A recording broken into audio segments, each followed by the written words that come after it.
నమస్తే welcome to Telugu one news. నేను మీ ఫజల్.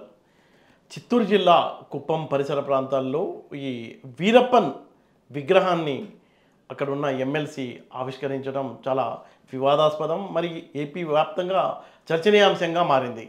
అసలు దీని వెనుక ఉన్న లోగుట్టు ఏంటో ప్రముఖ రాజకీయ విశ్లేషకులు కృష్ణకుమారి గారు ఉన్నారు, ఆమెతో మాట్లాడదాం. నమస్తే మేడం. నమస్తే. అసలు ఏంటి మేడం, వీరప్పన్ వాళ్ళ కూతురే ఆమె బీజేపీలో జాయిన్ అయిపోయి మళ్ళా ఎథిక్స్ పాటిస్తూ ఆమె నా తండ్రి కంటే ఘోరమైన కనిపిస్తున్నాడు అన్నట్టు ఆమె రిటర్న్ వచ్చినట్టు వార్తలు వినిపిస్తున్నాయి. అలాంటి వ్యక్తి యొక్క విగ్రహాన్ని వైసీపీకి సంబంధించిన ఎమ్మెల్సీ అక్కడ ఆవిష్కరించడాన్ని ఎలా చూడాలంటారు? అక్కడ కొంచెం ఫైనాన్షియల్ మ్యాటర్సా? కాదు, మనకి ఒక సామెత ఉంది, ఆ ఉప్పు తిన్నా రుణం అలా తీర్చుకుంటున్నారు. ఉప్పు తిన్నాను. ఇప్పుడు కొంతమంది మాట్లాడుతూ ఆ ఛానల్లో పనిచేశాను నేను, ఆ ఉప్పు తిన్నాను అని మాట్లాడతారు. అవును, అట్లా ఎవరో దాకెందుకు శ్రీరెడ్డి అదే మాట చెప్తుంది, నేను ఆ ఛానల్లో పనిచేశాను, ఆ ఉప్పు తిన్నాను కాబట్టి నేనేదో రుణం తీర్చుకుంటున్నాను, ఉప్పు తిన్నాను కాబట్టి రుణం తీర్చుకుంటున్నాను. ఇప్పుడు వీరప్పన్ సంగతి వీరప్పన్ ఎవరికి పరిచయం చేయక్కర్లా, పరిచయం అక్కర్లేని పేరు ఆయన ఒక చరిత్ర. అయితే ఆ వీరప్పను ప్రతి ప్రభుత్వానికి ఉపయోగపడ్డాడు. అది ఒక చీకటి సామ్రాజ్యం. ఆ చీకటి సామ్రాజ్యంలో వీరప్పను ప్రతి అధికారంలో ఉన్న రాజకీయ పార్టీకి, అంటే అటు కర్ణాటకకి ఇటు ఆంధ్రప్రదేశ్కి, అతను ఆ శేషాచలం అడవుల్లో ఎర్రచందనం దొంగగా అతను ముద్ర ఉన్నాడు. అయితే అతని మీద కేసులు ఉన్నప్పుడు బాగా అతన్ని గట్టిగా బంధించారు అనుకున్న సందర్భంలో ఒక చక్రబంధంలో వ్యూహంలో ఇరుక్కున్నప్పుడు మన కన్నడ స్టార్ని కిడ్నాప్ చేసి తీసుకెళ్ళాడు. అవును, అప్పుడు చాలా సంచలనమైంది. అవును, ఆ సార్ దగ్గరికి ఆయన తీసుకొని వెళ్తే, ఇప్పుడు ఈ మధ్య కాలంలో చనిపోయిన పునీత్ రాజ్కుమార్ ఫాదరు రాజ్కుమార్ గారిని ఆయన అప్పట్లో మనకి తెలుగులో అక్కినేని నాగేశ్వరరావు గారు ఎంత ఫేమస్ యాక్టరు, ఆయన కన్నడలో అంత ఫేమస్ యాక్టరు, ఆయన్ని కిడ్నాప్ చేశాడు వీరప్పను. ఎందుకంటే తన మనుషుల్ని విడిపించుకోవటం కోసం ఆయన కిడ్నాప్ చేశాడు. కిడ్నాప్ చేసిన తర్వాత అక్కడికి అడవిలోకి వెళ్ళిన తర్వాత ఒక రకంగా చాలా రోజులు ఆయన దగ్గర ఉంచుకోవాల్సిన పరిస్థితి వచ్చింది. వస్తే ఆయన నడిపించుకుంటూ తీసుకెళ్ళడం కదా కిడ్నాప్ అంటే. తీసుకెళ్ళిన సందర్భంలో ఆయనకి కాళ్ళు నొప్పేసినాయి, అంటే కాళ్ళు కూడా నొక్కాడంట. అంటే వాళ్ళిద్దరి మధ్యలో అంత పరస్పర స్నేహం వచ్చింది. ఆ స్నేహం ఎలా అయ్యింది అంటే ఒక దశకు వచ్చేసరికి వీరప్పన్ అతను దొంగేనా, అసలు అతనిలో ఒక మనిషి ఉన్నాడు అని ఈయనకి, అలాగే నేను చేస్తున్న వృత్తి ఎంతవరకు వాస్తవం, అసలు నేను ఎందుకు ఈ వృత్తిలోకి వచ్చాను, ఈ దొంగగా ఎందుకు మారాను, గజ దొంగగా ఎందుకు మారాను, ఒక గొప్ప మనిషిని నేను కిడ్నాప్ చేసి తీసుకురావడం ఏంటి అని చెప్పి వీరప్పన్ కూడా అనుకున్నంత పరిస్థితి వచ్చింది ఒక దశలో. అయితే ఆ తర్వాత ఆయన్ని విడిపించడం జరిగింది. సరే, ఆ తర్వాత అతన్ని వీరప్పన్ని కాల్ చేశారు, అది వేరే విషయం అనుకోండి. అయితే ఇప్పుడు అంటే ఇంత నేపథ్యం ఉంది.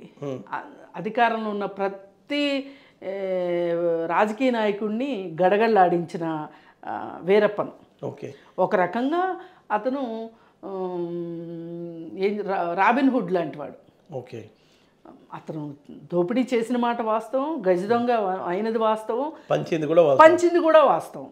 నేతలకు పంచలా, పబ్లిక్కి పంచాడు, అవసరమైన వాళ్ళకి పంచాడు, నేతలను మటుకు గడగడలాడిచ్చాడు. అయితే ఒక రకంగా ఒక ప్యారలల్ గవర్నమెంటే నడిపినంత పరిస్థితిలో అతని అనుమతితోటి అడవిలోకి వెళ్ళిన పరిస్థితి కూడా అతను క్రియేట్ చేసుకున్నాడు ఒకప్పుడు. అంటే ఆయన తాలూకు ఓట్లు ఆశిస్తుందా వైసీపీ ఇక్కడ? ఇక్కడ అది కాదు పాయింట్, అది కాదు. సరే, అయితే అంతటి మనిషి ఏదైనా దొంగే. అవును. ఎన్కౌంటర్ అయ్యాడు, చనిపోయాడు. చనిపోయిన తర్వాత వాళ్ళ అమ్మాయి బీజేపీలోకి వెళ్ళింది. బాగా చదువుకుంది అమ్మాయి, వెళ్ళింది. కానీ అక్కడ వాళ్ళు చెప్పేదానికి చేసేదానికి తేడా ఉండటంతో అమ్మాయి బయటకు వచ్చింది. ఇప్పుడు ప్రశ్న ఏంటి అంటే, ఆ ఏరియాలో ఎమ్మెల్సీగా ఉన్న మనిషి రేపు ఎలక్షన్స్లో చంద్రబాబు నాయుడు మీద పోటీ చేయడానికి సిద్ధంగా ఉన్నాడు. అతను తన పాపులారిటీని పెంచుకోవడం కోసం వీరప్పన్ విగ్రహాన్ని ఆవిష్కరించాడు. అక్కడ నిలబడి ఫోటో కూడా. అయితే అతను ఇప్పుడు ఈ మధ్యకాలంలో వైసీపీ పార్టీ ఏం చేసినా తాడే పామే కరుస్తుంది, అన్నీ ఎదురుకొడుతున్నాయి. అంటే వెర్రి పుష్పాలు అవుతున్నారా? ఇప్పుడు వాళ్ళు ఒకటి అనుకుంటే ఇంకోటి అవుతుంది. అచ్చా, పుష్ప అవుదాం అనుకుంటే వెర్రి పుష్ప. అయితే ఇప్పుడు ఇతను కూడా ఏంటి అంటే, వీరప్పన్ ఫోటో పెట్టుకోవటం, విగ్రహం ఆవిష్కరించడం వెనకమాల అతనికి సామాన్య ప్రజలకి అతను సహాయం చేస్తున్నాడు కదా. అందుకోసం అని చెప్పి వాళ్ళందరూ తనకు ఓట్లు వేస్తారు అనుకునే ఒక అపోహలోకి వెళ్ళినట్టున్నాడు. కానీ అసలు విషయం ఏంటి అంటే, వీరప్పను చట్ట వ్యతిరేకమైన పనులే చేశాడు. అతను ఎంత రాబిన్ హుడ్ అయినా చట్ట వ్యతిరేకంగానే చేశాడు. చేసినప్పుడు అతన్ని బొమ్మ పెట్టి మీరు శవాల మీద పేలాలు ఏరుకునేలాగా చేద్దామని మీరు అనుకున్నారు. కానీ వాస్తవ పరిస్థితి అలా ఉండదు. మీరు ఓడిపోవడం ఖాయం. ఎందుకంటే అంత దొంగని ప్రజలు యాక్సెప్ట్ చేస్తారని ఎలా అనుకుంటారు అసలు? ఇప్పుడు వ్యూహం సినిమా ఉంది, వ్యూహం సినిమా ఆడట్లేదు. ఎందుకు ఆడట్లేదు? అసలు జరిగిన వాస్తవం ప్రపంచానికి తెలుసు. సమకాలీన చరిత్ర అది. ఈ కాలంలో జరిగిన దాన్ని ఈ కాలంలో తీస్తే అందరికీ తెలిసిన విషయమే కాబట్టి పూర్తి వాస్తవాలతో తీశారనుకోండి, ఆడుతుంది సినిమా. స్క్రీన్ ప్లే అవన్నీ బాగుంటే గనక, మంచి యాక్టరు, స్క్రీన్ ప్లే, కథ నికార్స్గా ఉంటే గనక ఆడుతుంది సినిమా.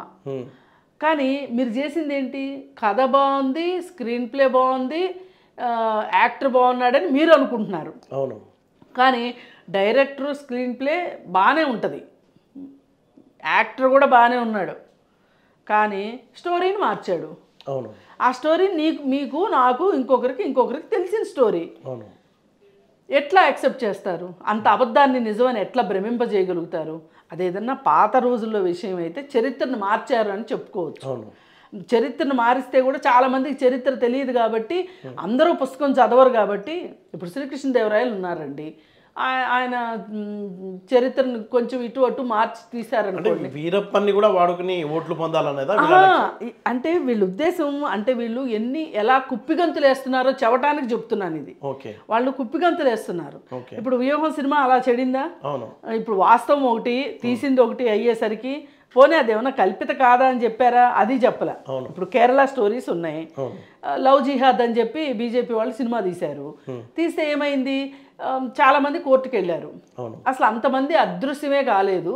అంటే ఆ రాష్ట్రంలో అదృశ్యమైన లెక్కలకి కూడా ఈ లెక్కలు మ్యాచ్ కావట్లేదు. అంటే తప్పిపోయిన ప్రతి వాళ్ళు ఇదే అయ్యారా అంటే అంతమంది తప్పిపోయిన కేసులు ఉండాలి కదా మరి. అందుకోసం ఏం జరిగింది? అప్పుడు వాళ్ళు సుప్రీంకోర్టు దాకా వెళ్ళాల్సి వచ్చింది.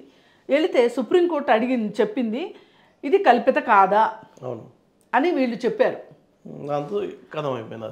అయితే వాళ్ళు ఏమన్నారంటే, మరి మీరు సినిమాలో అది డిస్క్లైమర్ ఎందుకు వేయలేదు, అది కల్పిత కాదని ఎందుకు వేయలేదు అనేసరికి సినిమా మొత్తం గాలి తీసిన బెలూన్ లాగా అయిపోయింది.